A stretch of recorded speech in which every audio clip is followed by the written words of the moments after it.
Aquarius, hi! Welcome to Mr. Queen PH.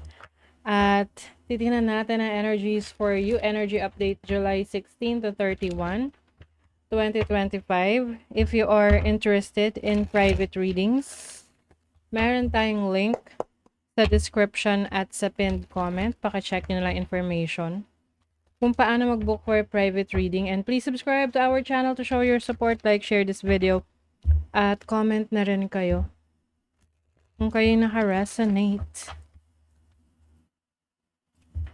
Okay.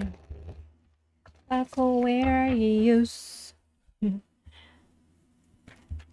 Ano yung, what's the energy? July 16 to 31 for Aquarius.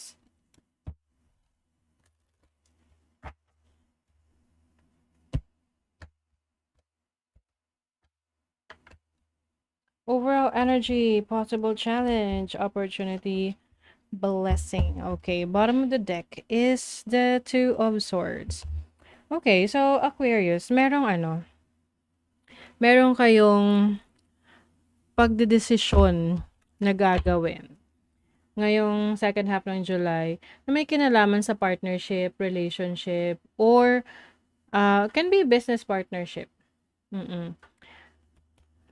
Oh, okay.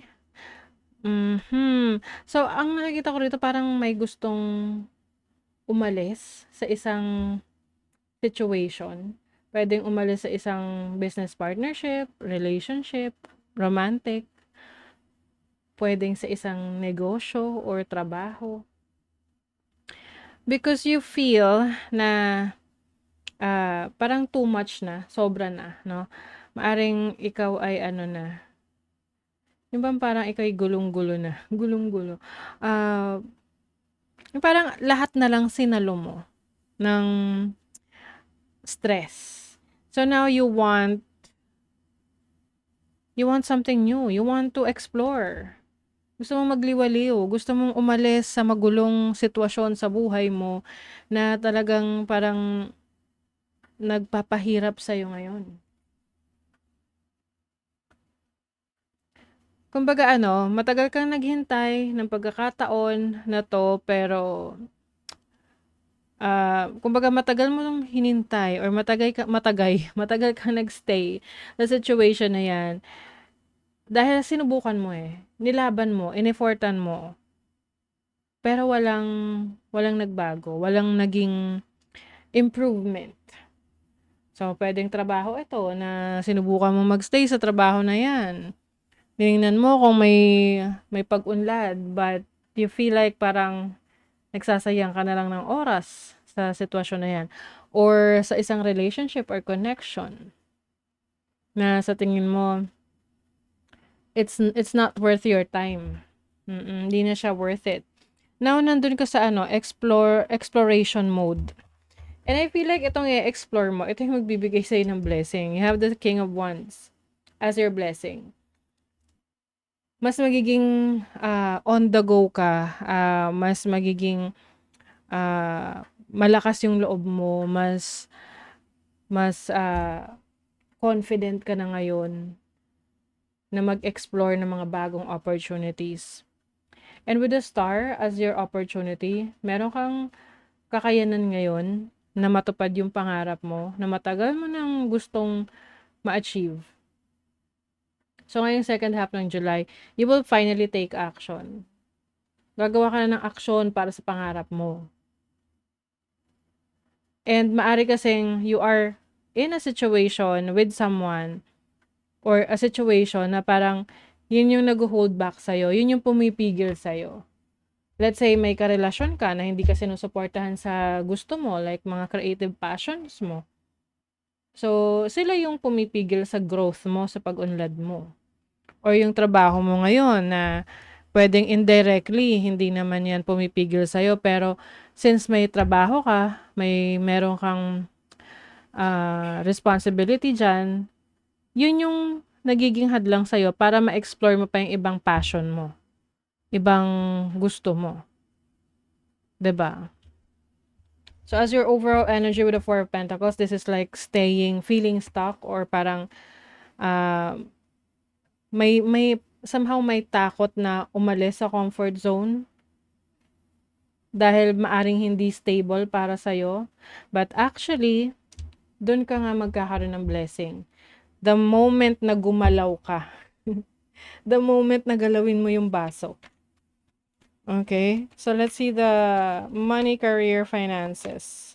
'Di ba? Speaking of paggalaw, oh, you're moving to a new direction. Meron tumutulong sa'yo ngayon. Um, hindi siya mahirap, hindi siya madaling gawin. Oo, medyo magsa-struggle ka rito.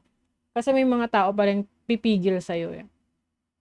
Pero kasi magiging rewarding to sa'yo kung maglalakas loob ka talaga at maniniwala ka sa kakayanan mo. This is also an opportunity for you to heal from your past, or heal physically kung ikaw ay nagkasakit. Love life, King of Cups, Knight of Pentacles. Mas nagiging practical kapag dating sa pakikipagrelasyon. Hindi lang puro emotions, puro love, love, love. Mas nag-iisip ka ngayon. Kung ito bang relasyon mo may pinatutunguhan. Kasi kung wala, aalis ka dyan at maghahanap ka ng ibang relationship or situationship na kung saan beneficial para sa'yo. Kasi syempre, 'di ba, mahirap naman kung sa isang relasyon, yung person lang na yun ang nagbe-benefit, ikaw walang benefit. 'Di ba, mauubos ka eh. So, for some of you, you are going to look for a relationship, connection na may benefit sa'yo. Kumbaga, something beneficial. Okay? Let's see. Ano pa?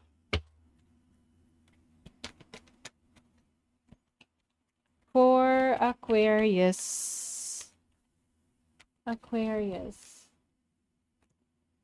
Octopus.